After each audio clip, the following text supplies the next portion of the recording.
Hi there, this is Dennis Velko with OutBüro. Thank you for tuning in to this episode of OutBüro Voices, where we are striving to bring you incredible LGBT professionals, entrepreneurs, and community leaders from around the world. Today, we are so pleased to be joined by Justin Buchbinder. So welcome, Justin. I appreciate you joining us today. Thank you so much, Dennis. It's a pleasure to be here.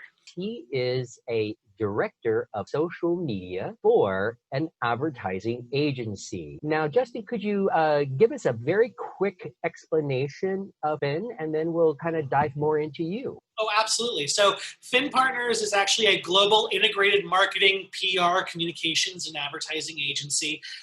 We have over 800 people working all around the globe in over 18 offices, and we have specialists in every single industry and practice area, ranging from travel and tourism to sustainability to health and wellness to technology, and then every single practice type of area. So public relations, crisis communications, advertising, integrated marketing, social media, design.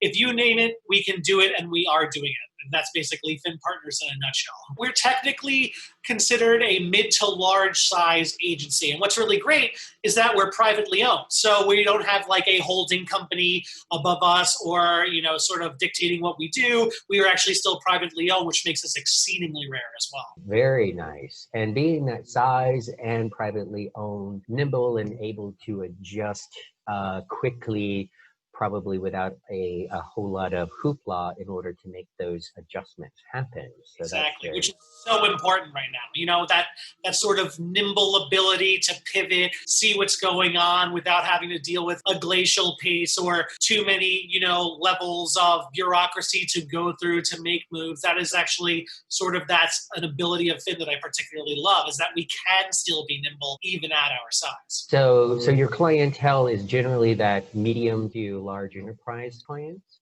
That is correct, yes. So give us a quick nutshell over, kind of how you came to be in this position from a career perspective. Yeah. It's not exactly, it is a common one today, but it wasn't probably when you started your career out. Exactly.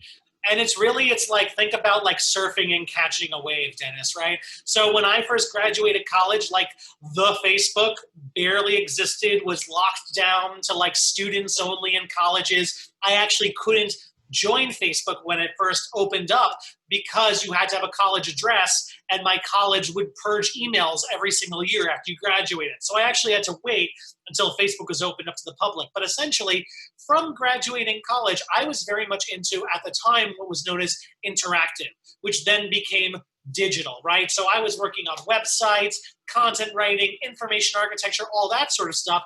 And then social media started to exist.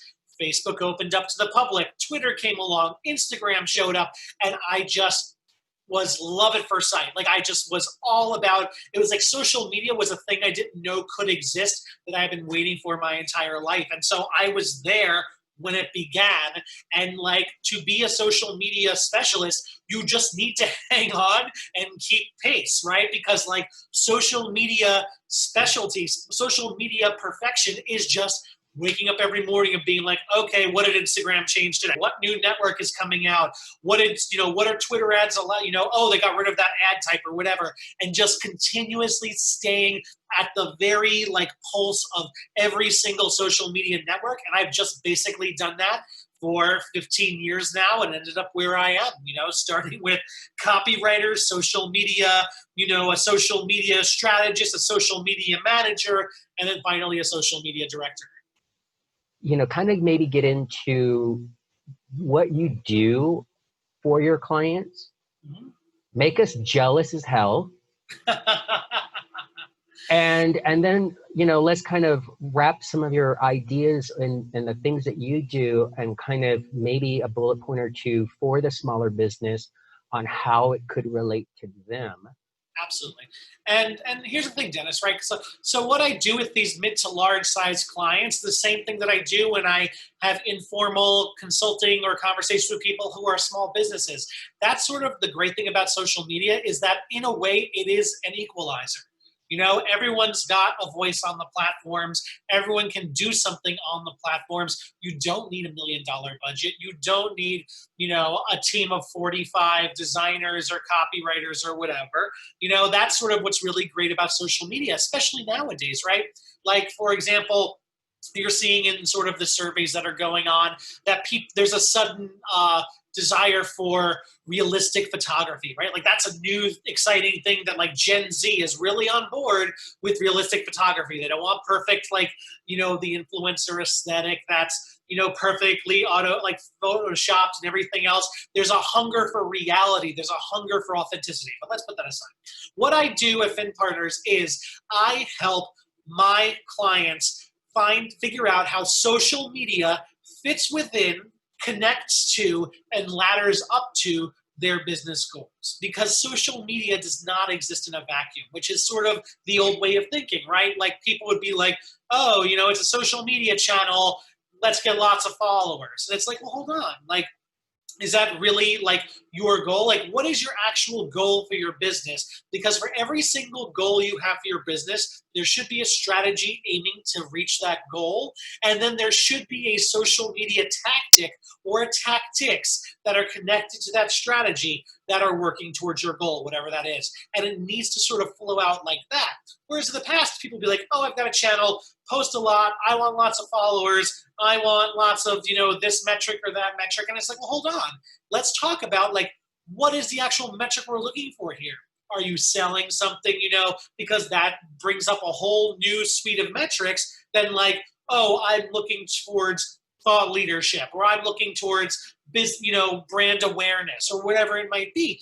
So my job is to go in with clients and sit there and help them, like, work with the marketing department and work with the advertising department, be like, what are you all doing? Because social media should be working with and amplifying every single other thing that's going on. It should not be siloed off on its own. It should not just be kind of like marching to the beat of its own drummer. You know, it needs to sort of work in tandem with everything else. You know, I like to say there's like a marketing pie, right? You know, it's like, okay, you got TV, we've got radio, we've got print, we've got whatever. Social media is not a slice of the marketing pie. Social media has the capacity to lay on top as another whole layer of the pie.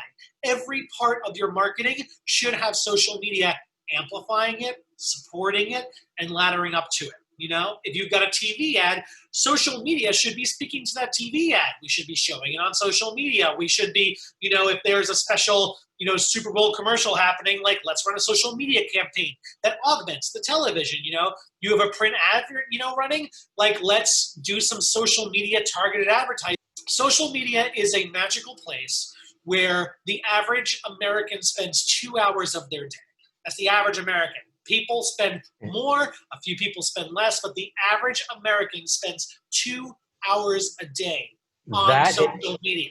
That is a lot of time, and it's probably more now. It is more now. During COVID, it's actually increased by about, I think it's like 15 to 20%, depending on the age range or whatever. But the idea is, if I told you that there was a place where people spend 2 hours of their day and you're like, I don't want to be there. Like, why? What? Like, you know what I'm saying? Like, this is where everyone is spending at least 14 hours a week. Why are you not also there? Why are you letting your competitors be there while you sit out? And my job is to go in there and basically help make all this make sense, because a lot of people, you come across two different kinds of people. There are the people who think they know about social media but don't, and there are the people who don't know about social media. And then you've got the practitioners and the specialists, you know, and it's going in there and helping the people who don't understand social media but think they do come around to actually looking at data and statistics and, you know, understanding that social media 10 years ago is far, far different than social media is today, you know, and understanding that social media today, now the rate we're running, social media today will look completely different a year from now. Like, it is just continuously evolving, changing. New networks appear, old networks disappear, functionality comes and goes, and new ad products are launched and retired, and every single day. And that sort of is what a social media director does, is to sort of help try to get all into there and make it understandable and help people truly find the value of everything else they're doing outside of social media through the lens of social media. I hope you have tuned in, but you know what? I'm going to be able to see the stats over time to see that you did. So that's also a great thing about utilizing these tools is, as Justin said earlier, it gives you the feedback loop to know what is or is not working. So hopefully this conversation was working for you, and we'll see you on our next episode. This is Justin with Finn Partners. Again, this is Dennis Velko with OutBüro. That is OutBuro.com. Thank you so much. Bye-bye.